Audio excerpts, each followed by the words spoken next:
Sou apaixonada pelo universo do terror. O sombrio tem um encanto sobre mim e me causa um estranho fascínio. A curiosidade de ir até o fundo de uma história, por mais terrível que ela seja, sempre falou mais alto.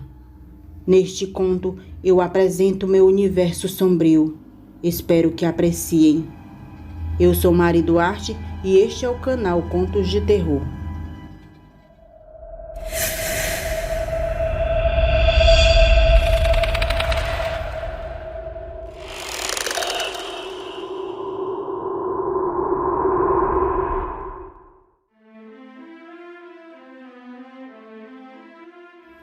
Cuidado ao invadir propriedades particulares, principalmente de quem está no além. As consequências podem ser desastrosas. Chamo-me Gustavo e tenho 18 anos. O que vou contar aqui se passou quando eu tinha por volta de 12 anos. Eu morava em uma cidade bem pequena de São Paulo chamada Mirassol. Lá, haviam algumas casas abandonadas. Eu, como era o menor da turma, sempre me colocavam para fazer as coisas erradas. Sendo que certa vez, um de meus amigos, que se chamava Kleber, deu a ideia de entrarmos em uma dessas tais casas abandonadas. E eu, como sempre gostei de aventuras, resolvi topar a ideia de entrar na tal casa. A história dessa casa era mesmo de arrepiar.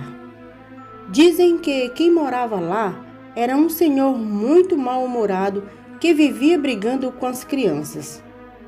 Eu não era dessa época. Ele morreu por volta de 2000 e eu me mudei para lá no ano seguinte. E ninguém nunca descobriu a causa da morte do senhor Mateus. Era como o velho se chamava. Bem, nunca me esqueci desse dia. Era uma tarde quase noite já. Estava um pouco frio e ameaçava chover. O que não era muito preocupante por lá, pois a cidade era bem quente. Eu, Kleber e mais um amigo nosso que se chamava André, estávamos prontos para entrar na casa. Para chegar até lá, tínhamos que atravessar uma mata. E como não era muito longe, logo chegamos até a tal casa. O André só tinha tamanho, porque antes mesmo de acontecer alguma coisa, ele já estava pedindo para voltar para casa. Confesso que eu estava com um pouco de medo, e fiquei com mais medo ainda depois do que vi. Quando estávamos nos aproximando da porta da entrada da casa, olhei para a janela do segundo andar e o que vi não foi nada agradável.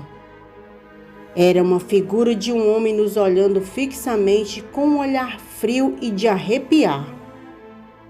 Como sabia que não iriam acreditar em mim, resolvi ficar na minha e não falei nada aos dois, o que foi errado de minha parte.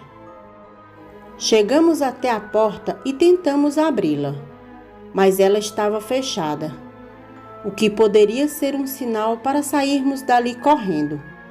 Mas a nossa curiosidade foi maior do que qualquer outra coisa.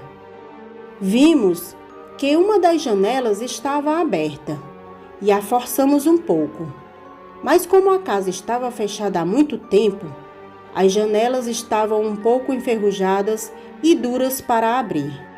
Finalmente, conseguimos abrir um pequeno espaço em que nós três passássemos.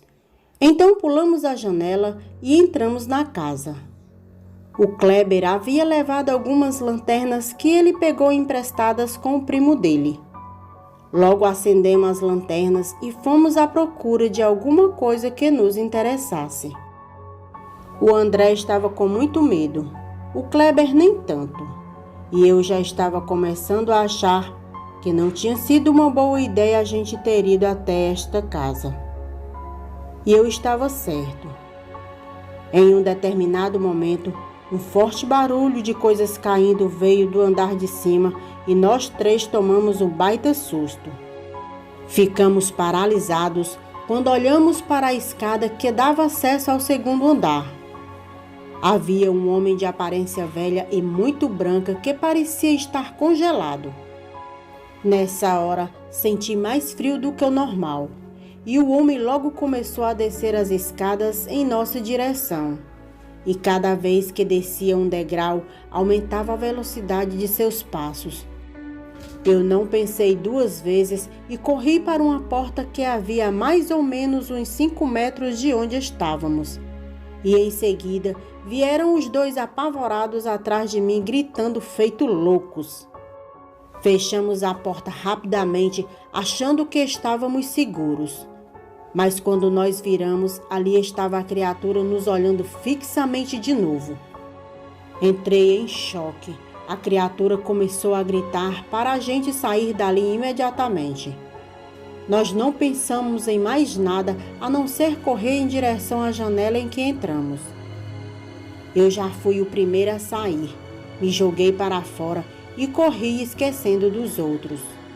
Quando cheguei em casa, minha mãe estava desesperada me procurando pela vizinhança. Também pudera, já era tarde da noite, e ela me deu uma baita bronca e obviamente não acreditou no que tinha acontecido nas horas que fiquei fora de casa.